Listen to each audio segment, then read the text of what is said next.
As I was starting to stream though, I saw you guys were talking about the rank inflation thing. I feel like that's been such a big hot topic.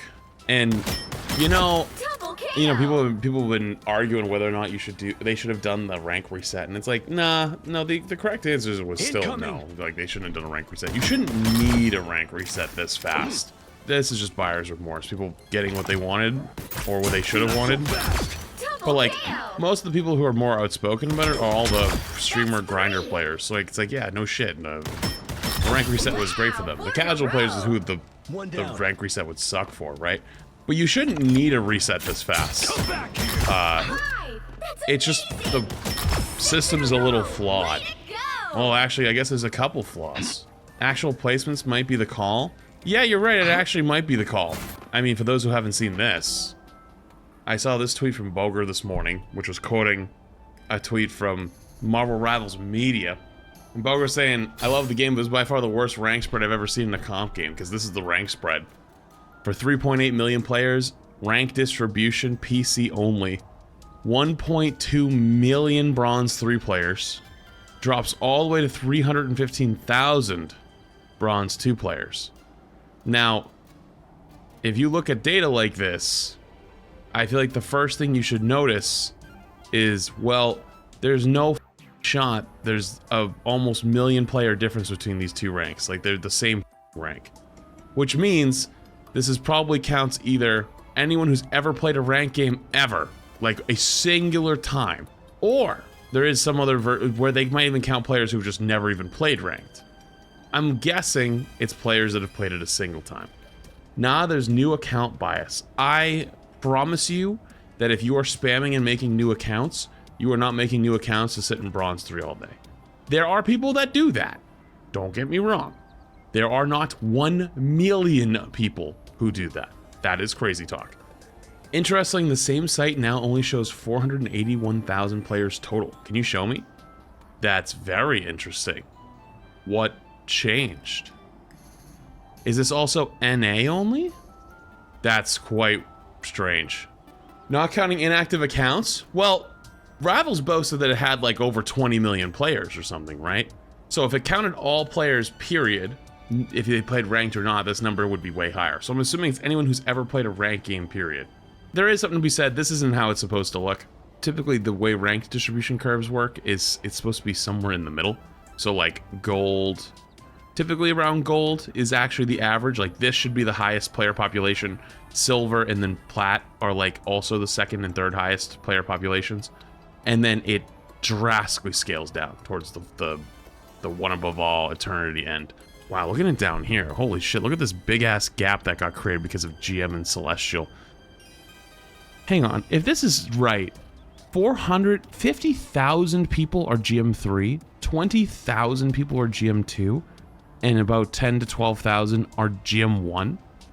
No wonder my TikTok comment section is full of people that are just arguing with me telling I'm wrong because they're GM. Holy shit, there's 100,000 people in GM. And then you hit into Celestial, that's another 15, 20k, give or take a little bit. And then Eternity's actually even higher than I thought. 1.7k is kind of crazy. And then one above all is top 500, which, giving, like, the way the system works is, like, it resets every day at, like, 7 p.m.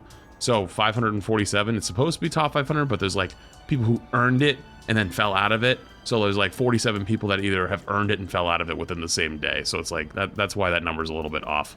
The current website says there's 2.5 times more Eternity players currently, even with 15% of the total players. Wait, what? How does this have 3.6k Eternity players? But this one has 1.7k. Who pulled this graph? Where is this from? You're so lost, it's funny as because the same website has pulled a different number within a few days of give or take like 3 million. And also the distribution numbers at the high end are much different. That being said though, yeah, there probably should be some type of placement system instead of just like placing Bronze 3. Unfortunately, if you're a gamer somewhere within this Bronze 2 to Gold range, any player who's Plat, Diamond, GM, Celestial, and above, these are the people up here that are most likely to make alt accounts to either learn new heroes or play with their friends. So these guys are all going to come down here to f up this area to come up with the play with their friends. So like, let's say like their friends are all gold and they're GM, they can't play with their gold friends, so they make a new account, they come down here, they shit stomp these guys back up to gold so they can play with their friends. By having placements, you would jump past these lower ranks and these guys would actually be more more saved. Like they wouldn't have to deal with the occasional run through GM Diamond Celestial gamer who's just like, you know, running by just on a quick tour, like, excuse me, on your right, passing by. It's interesting though. I've seen some people arguing and everyone says everyone's boosted. Everyone says ranks are inflated. And it's like, hang on, which one is it? Is everyone boosted or is it everyone inflated? Is it the game? Is it the players? Or is it like this by design? Now hear me out on this. People don't like to be told their shit. Real talk. No one likes it. No one at all. And I learned this lesson in Overwatch because I would try to tell people, hey, listen, you're not good at this thing. Like the way you get good at it is you're gonna have to put in some effort, but you're currently not very good at it. People don't like hearing that though. They get, even if, no, yeah, but like, this might sound cynical. You say it's the truth. I feel like the truth doesn't really matter anymore. They kind of want to hear like what aligns with their own ideology half the time. And so the game is designed that if you put time into it and you invest effort, time, feeling, emotion, I bet there's also a correlation where if you put a lot of effort into a game and you climb into a game, you probably spend more money in it, right? Because you're like, I'm good at this game, I'm gonna play it all the time, I put in all this time, you spend a lot of money, you buy more skins. And so, yeah, it's inflated. And that's probably why they wanted to do the rank reset, is because it was inflated by design. But it also puts you on that treadmill, that content treadmill of like, you can't go play any other game. You're gonna have to keep climbing if you want to keep climbing, right? You gotta keep climbing, like, you gotta keep playing if you want to keep climbing. And that's gonna burn players out.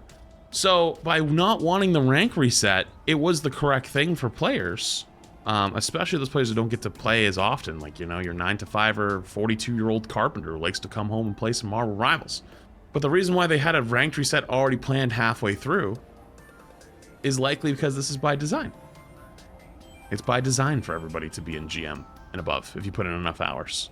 Because realistically, right here is the number. GM3 is, I think, the cutoff where you can get to GM with a pretty significant negative win rate as long as you just play enough games. And then there also in these lower medal ranks, there's like Chrono Shield, which I didn't even know was a thing until recently, where apparently like once every couple losses, you just straight up don't lose any points. Like the game just goes, eh. Like you've lost a bunch of games recently. We'll help you out here. We'll shield your elo, right? It's like every 4th or 5th, yeah. So the reason why you can't even have conversations about stuff and you can't even argue if like meta stuff or characters are strong or if ranked is good or whatever it might be, you get into arguments with people all the time, or you see comment sections or Reddit posts or whatever it might be, and people are arguing. They're like, oh, I know what I'm talking about. I'm GM. There's 50,000 people that are here. That's crazy. And I don't want to like take that away from them because I don't think anyone should have that taken away from them. It's a good accomplishment to have. What the f is that noise? You can get kicked from the training range? That's a new one on me. Point is, it's funny to watch a little bit. Didn't just a couple months ago, when this game came out, everyone was so worried about the game being hyper competitive, and that all these sweaty ranked gamers and pro players and streamers are gonna ruin their game, just have it be fun. Now here we are. Thanks for the stream. I'm here to lurk for drops. Lots of people have gotten to climb and be those top ranked gamers. Now everyone's upset. Now everyone's mad. Kind of just funny to see, I guess. I don't think it should be like this. To be honest with you, I think the placement system would do wonders. I just think it's a funny observation. Now there are the sweats. There are a lot of cheaters though. What do you mean? Like actual like aimbotters? Or are you talking about like people like cheating the system? God, I'm being honest with you, the replay system in this game is really bad for cheaters. It's really hard to tell. I actually haven't done much spectating cheater in Rivals because of how wonky the replay viewer system is with spectating. I used to think aim console placement. kids. Junior, How thank you big for is chat. the skill gap between Celestial and Eternity / Shower? I recently peaked Celestial 1. Incoming. It's pretty massive. One Above All is different universe than Eternity right now. I'm actually in lower. I'm actually in like 100 points. I'm in like low Eternity right now because I haven't played that much the last couple weeks. And I played some rank the other day, and my games were noticeably shit, like noticeably awful. I'm talking support players that didn't know how to hit Q at the correct time, which is like, uh-oh, how did I end up here again? And it was just not by playing for a couple days, because like the numbers keep going up, you know? That is a little unfortunate, but it's a pretty big gap. That's just 99% of support players. Yeah, I know, but Eternity is supposed to be like the top 99.9, you know? You get that last 1%. But apparently the 99% has slipped in. 3.5k people isn't that many people. Yes, it is. Yes, it is. For a rank like this, yes, it is. Actually, it's funny. The two graphs look different just in a couple days for some reason. Especially at that top end. That is actually a ridiculously large amount of gamers. It's not supposed to be that high. We'll see though. I think it's time to talk about ranked rewards. They're shit. You mean like you get a free skin? That's shit. Brother, I come from Overwatch. You know what you get for your rank every season? You get a title that says top 500 challenger. That's it. I think the rank rewards are fine. Regardless though, I'm curious to see how this shapes up in the next few days, next few weeks. I wonder if the community's gonna get even madder and madder about the whole rank distribution thing. Are they gonna keep saying everything's boosted, the ranks are too inflated, or are people just gonna say deal? Or is NetEase gonna step in and say something? Are they gonna come out with something and be like, oh yeah, we're gonna do a rank reset? Or are they gonna say, oh, we're gonna do placements? Or like, you know, this is the real test. Because a lot of people talk about with Rivals like, oh, the devs listen, and they do. But you know, it's super easy to just not do a rank reset. To implement placement system before a new season, that might be very difficult to do. So we'll see how it goes. I think it'd be interesting. Looks cool. That's what everyone's talking about this week. Some Rivals rank inflation.